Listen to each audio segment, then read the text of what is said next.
the way to think about a labor rate is a triangle, like a pyramid. At the bottom portion, the biggest portion is actually going to pay for the technician wages and benefits and such. The middle section is actually for the overhead of the business and all the things that cost to operate a maintenance facility on a month-to-month basis. At the very top of the pyramid is really the profit.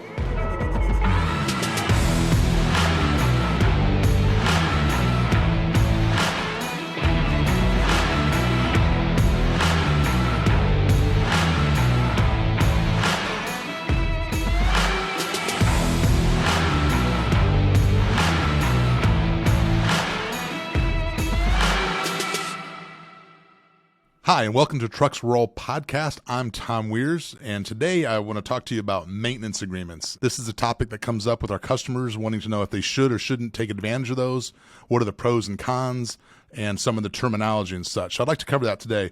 First off, maintenance agreements are often called different things by different people. Contract maintenance is a term.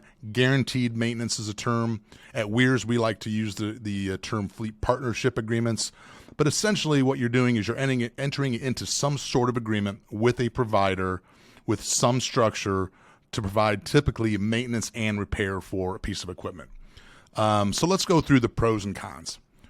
One of the pros about an agreement of some sort, a maintenance agreement, is that generally you're going to be dealing with a more sophisticated provider who's offering a maintenance agreement in the first place.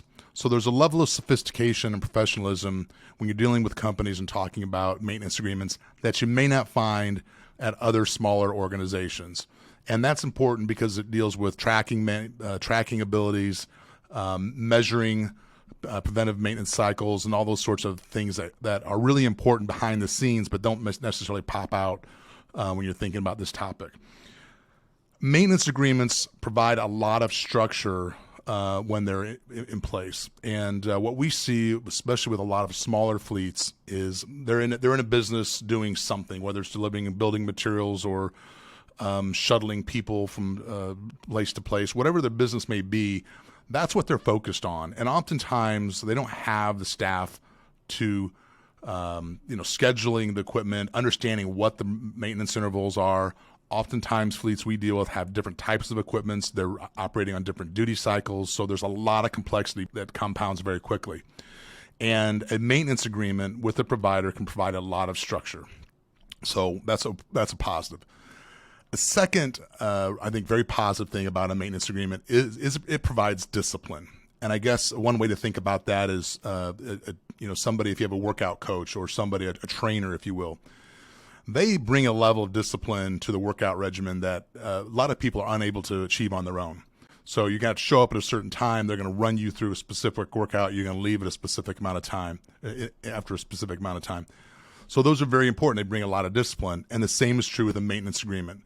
There's structure, there's discipline that go along with bringing your trucks in on a predefined schedule, and making sure that the preventive maintenance is being done. If you're struggling with your preventive maintenance, if you're having a lot of breakdowns, then certainly those are red flags, and those are probably an indication that a maintenance agreement of some sort might be worthwhile for you. You also, by having a maintenance agreement, have access. In today's day and age where there's shortages in labor, skilled labor, having a good provider, knowing that you have access to a team of experts is terribly important. And certainly maintenance agreements, oftentimes those customers are prioritized over perhaps customers that are on a time and material or there's no agreement in place. So access is important, and I believe, honestly, that's going to become more important in the future as the skilled labor shortages continue to grow and manifest. And then, as I said, a little bit touch base on team of experts. When you have these agreements in place, you're dealing with a sophisticated company, you can rely on and outsource, if you will, your fleet maintenance and capabilities, and you can get a team to help you run that part of your business without having to bring it inside, which is very expensive and takes a lot of focus away from the core business. So those are some of the pros about a maintenance agreement. Now, what are some of the cons? I think a big con, or at least a perception, is that they are expensive, that you're paying a premium for all of these services. And I would argue that's not the case. There's a tremendous amount of value being brought as I shared the pros with you. And yes, you are going to pay for that, but those costs are spread out over typically a large customer base with a lot of units.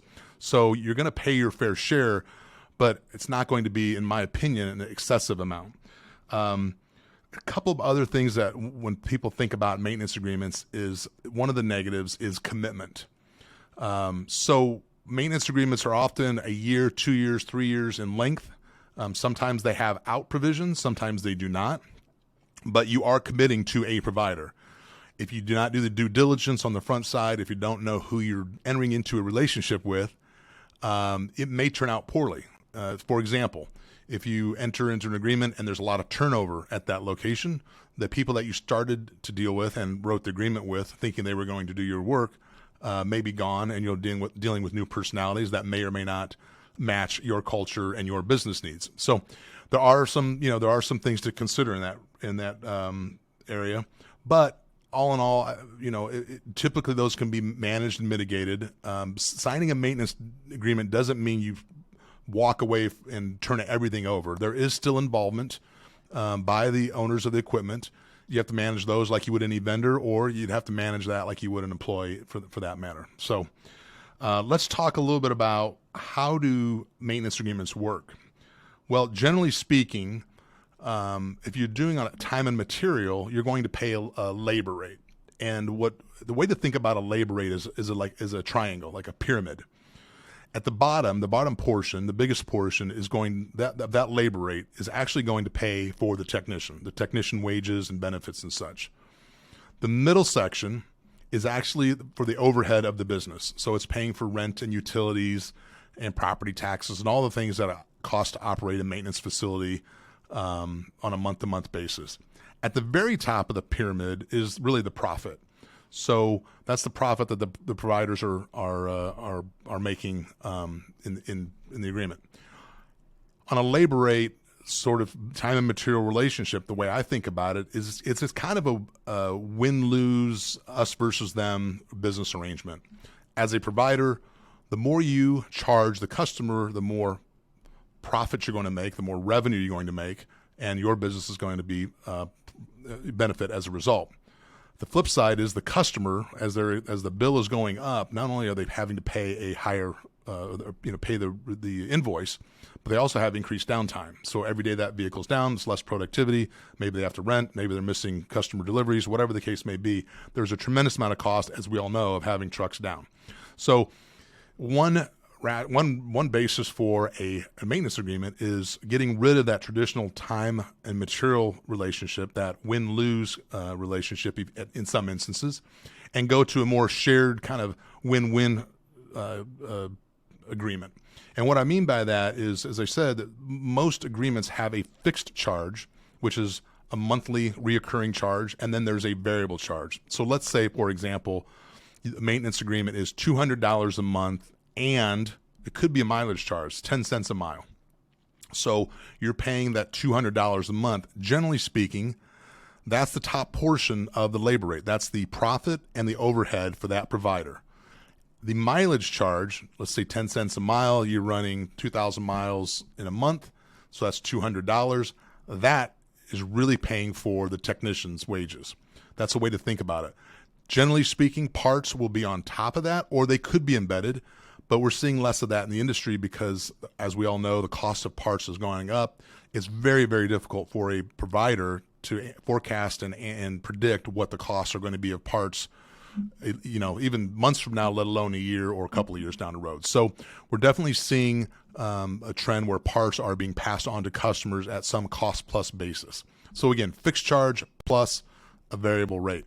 The other way to do that, if you're not charging, not being charged a mileage charge, 10 cents a mile, as in my example, you could be charged a labor rate. So the labor rate could be, as low as, let's say, $50 an hour, or it could be $75 an hour, 100 or 150, whatever it is. And really that labor rate, the lower the labor rate, the more money that's being shifted to the fixed cost. So if it's $200 and $120 an hour, if you want a lower labor rate, let's say you don't want to pay $120, you want to pay $50, well then $200 might become $350 a month fixed charge. So you're basically moving money in the equation so that the provider can get the revenue he needs and the customer can kind of get the structure that they're looking for. So that's, the basic programs and the charging formulas behind maintenance agreements. Now, as I mentioned in my opening remarks, we call our programs at Wiers Fleet Partnership Agreements. And really what we've taken is we've taken the maintenance agreement template and tried to make it more flexible in eliminating the cons that I described earlier. So many of our programs require no long-term agreement. In fact, as little as 30 days to cancel. So we think of it as more of a Netflix situation. Easy to sign up, easy to get enrolled, easy to get started, and then it's up to our company to win the business each and every month. So by providing the proper amount of communication, by ensuring quality repairs, by getting trucks in and out timely, we know those are the key factors that help customers operate their business, and they will continue to come back to us. So again, our fleet partnership programs are essentially a maintenance agreement, but they're bundled in a more flexible manner that allows our customers to be nimble and such. So those are really, my thoughts about a maintenance agreement. Whether or not they're right for you is something that you have to do the analysis on. Certainly at Wiers, we're happy to have conversations with you and talk through those. Not all customers are good fits. Many are. And we're happy again to walk you through that and help you make a decision. And if we have the opportunity to earn your business, then we're going to work hard to make sure our trucks are on the road, as we call it at Wiers, trucks roll, because that's how our customers are making money. So I hope you enjoyed a little bit of background and knowledge about maintenance agreements. And please go to wiers.com if you'd like to learn more. And I appreciate your time today.